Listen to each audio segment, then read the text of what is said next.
That's what we will get.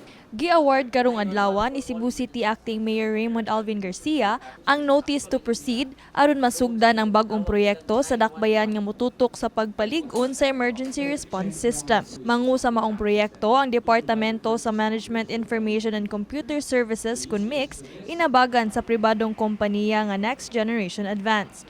Gani lakip sa ilang plano ang paggama og mas improved nga 911 hotline service.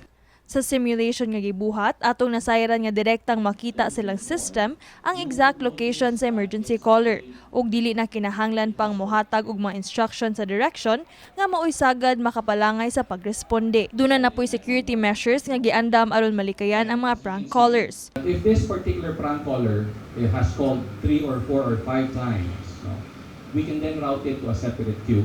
So instead of, say, they're asking for an ambulance or a rescue, and you send an ambulance to a fake call, you will now be sending actually a police officer at the precise location of the call.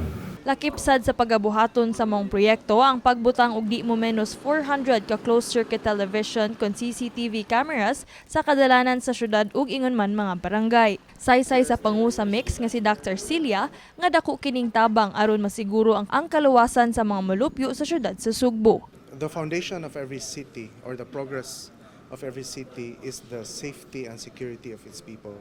Naagid diha magsugod ang confidence sa katawhan, sa investors, or even sa tourists.